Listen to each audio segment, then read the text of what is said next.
Փաստի տեղեկություններով հետընտրական խմորումները չեն դադարում ՔՊ կուսակցության շարքերում։ Ասում են Փաշինյանը շատ դժգոհ է արված աշխատանքներից, արդյունքից բոլորին պատերով է տալիս։ Միևնույն ժամանակ չնայած ցույց է տրվում, թե ներքին ընտրություններ են կազմակերպվում, իրականում իր ուզածով է կազմում թե ազգային ժողովի խմբակցությունը, թե խորհրդարանի ղեկավարությունը, թե բնականաբար կառավարության կազմը։ Այդ ամենի արդյունքում ներսում ձևավորվել են խմբեր, որոնք իրար մեջ դժգոհում են, որ իրականում այս վիճակի մեղավորը հենց ինքն է, իր անձը։ Ավելին, ոմանք նույնիսկ վստահ են, որ եթե Փաշինյանը առաջին համար չլիներ, ամբողջ ընտրաշավն իր վրա չվերցներ, ավելի շատ քվե կստանային։ Պատճառաբանությունն այն է, որ Փաշինյանի հակավարկանիշը, որը չափազանց բարձր է եղել, ամենից շատն է իրենց դեմ աշխատել։ Կան ԿՊԱ-ական շրջանակներ, որոնք կարծում են, թե ավելի լավ կլիներ, որ ցուցակը գլխավորեր կուսակցությունից այնպիսի մեկը, որն այդպիսի հակավարկանիշ չունի։ Ըստ այդմ կարիք չէր լինի այդքան միջոցներ ներգրավել իշխանությունը պահելու համար։ Դեռ մի բան էլ հույսը դնել Վահագն Հովակիմյանի վրա։ Իդեպ կան տեղեկություններ, որ այսպիսի խոսակցությունները հասել են նաև Նիկոլ Փաշինյանի ականջին։ Եթե իսկապես այդպես է, ապա ըստ ամենայնի արձակուրդից վերադառնալուց հետո Փաշինյանն արդեն ներկուսակցական ռեպրեսիաներ կարող է սկսել։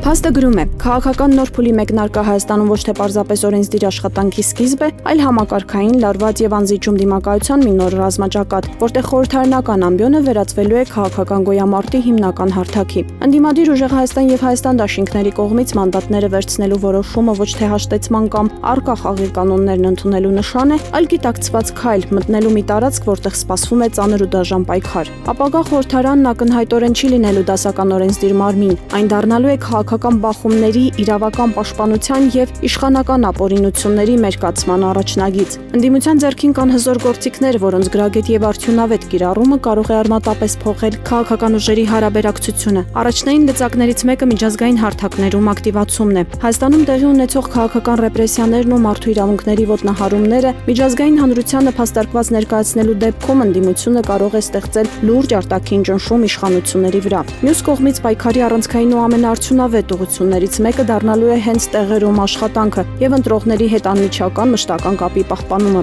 Այսօր արդեն իսկ կան հստակ ու տեսանելի օրինակներ, երբ ընտրություններից հետո, օրինակ, ուժեղ Հայաստանն ակտիվորեն շրջում է մարզերում, հանդիպում քաղաքացիների հետ եւ ոչ թե սահմանափակվում միայն քաղաքական հայտարարություններով, այլ սկսել է հողի վրա լուծել կոնկրետ, ռեալ խնդիրներ, ցուցաբերելով գործնական աջակցություն բնակիչներին։ Ժողովուրդը դեռևս ամիսներ առաջ գրել էր, որ կոռուպցիայի կանխարգելման հանձնաժողովում մարդու իրավունքների պաշտպան Անահիտ Մանասյանի վերաբերյալ վարույթ է հարուցվել։ Թերթի հարցմանն ի պատասխան կոռուպցիայի կանխարգելման հանձնաժողովը պաշտոնապես հաստատել էր տեղեկությունը։ Հանձնաժողովը նաև նշել էր, որ վարույթը վերաբերում է մասնավոր անձանց անձնական եւ ընտանեկան կյանքին առնչվող զգայուն տվյալների, ուստի այլ մանրամասներ հրապարակման ենթակա չեն։ Սեպտեմբերի 30-ի վարույթի քննությունը որպես այդպիսին չի էլ կայացել։ Պատճառը ոչ թե այն էր, որ բողոքն անհիմն էր կամ կոռուպցիայի կանխարգելման հանձնաժողովը գտել էր, թե մի որևէ խախտում թույլ չի տվել, այլ շատ ավելի պարզ ու թերևս անհեթեթ պատճառով։ Հանձնաժողովում պարզապես քվորում չի եղել ու թեման փակել են։ Թերթին հայտնի է, որ քաղաքացու դիմումը վերաբերում էր այն հանգամանքին, որ մարդու իրավունքների պաշտպան Անահիտ Մանասյանը ըստ դիմողի դուրս էր եկել իր սահմանադրական լիազորությունների շրջանակից եւ միջավմտել մասնավոր ընտանեկան հարաբերություններին, կատարելով հարցումներ եւ ներգրավելով արտերկրում գտնվող կառույցներին։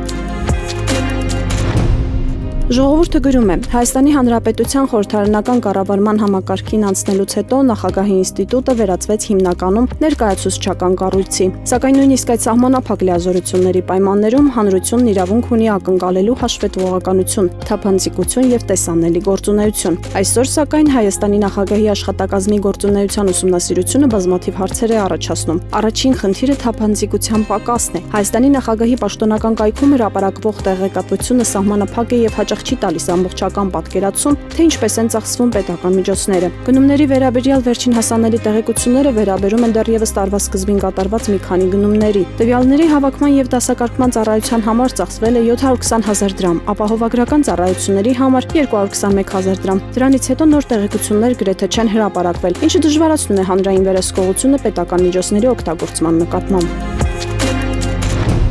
Փաստը գրում է. պետության արտաքին դիմադրողականությունն ու կայունությունը երբեք չեն սահմանափակվում միայն պաշտոնական խողովակներով կամ դիվանագիտական կորպուսով։ Տասնամյակներ շարունակ Ադրբեջանի պետական ռազմավարության առանցքային նպատակներից է եղել հենց այսպիսի ազդեցիկ գործիչների չեզոքացումն ու մեկուսացումը հայկական պետականության հիմքերից, քանի որ Բաքվում հստակ գիտակցում են, թուլացնելով նրանց թուլացնում են հենց Հայաստանը։ Սակայն այսօր ստեղծվել է մի իրավիճակ, երբ հակառակորդի այս բազմամյա ծրագիրը զարմանալիորեն եւ անարգել կյանք է կոչվում հենց երկրի ներսում։ Այս մտահոգիչ իրողության հերթական փաստագրումն է փաստաբան Արամ Վարդևանյանի կողմից իր Facebook-յան էջում հրապարակված տեղեկությունը, որտեղ նա ներկայացրել է Սամվել Կարապետյանի շուրջ ստեղծված իրավիճակի մանրամասները։ Նա նշել է, որ 2025 թվականի հունիսի 18-ից առ այսօր շուրջ 395 օր կալանավորված է Սամվել Կարապետյանը։ Փաստաբանն ընդգծել է, որ դեռ 2021 թվականի հունիսի 18-ին Ադրբեջանի իրավասու մարմինները Կարապետյանի նկատմամբ հայտարարել են հետախուզում, եւ օրերս պարզ է դարձել, թե ինչ մեծ ոգևորություն է առաջացրել նրա կալանքն այդ երկրի իշխանությունների շրջանում։ Բացահայտելով այս իրողությունը Վարդևանյանն արձանագրել է, որ մենք գտնվում ենք քաղաքական հետապնդումների խայտառակ շրջափուլում,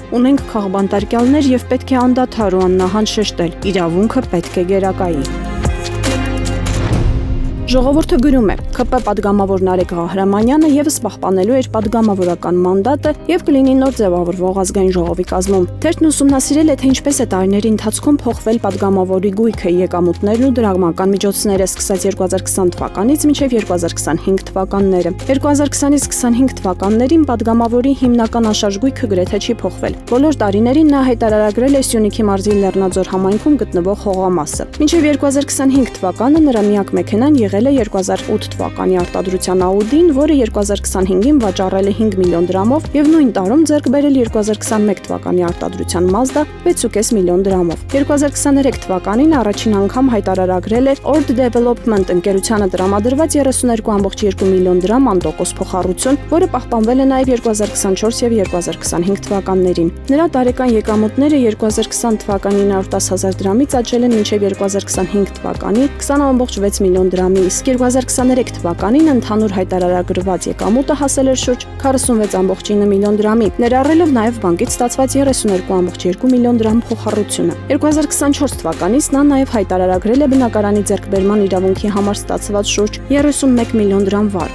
իսկ 2025-ին բանկային հաշվի մնացորդը զգալի աճել է, հասնելով ավելի քան 2.1 միլիոն դրամի։ 2025 թվականի ընդհանուր եկամուտը կազմել է 20 միլիոն 667.063 դրամ։ Այն ձևավորվել է ազգային ժողովից ստացված աշխատավարձից, այլ եկամուտներից, վարձակալության դիմաց ստացված վճարից եւ ֆինանսների նախարարությունից ստացած եկամտային հարկի վերադարձից։ Տարվա վերջի դրությամբ նրա վարկային պարտավորության մնացորդը կազմել է 30 միլիոն 836.953 դրամ։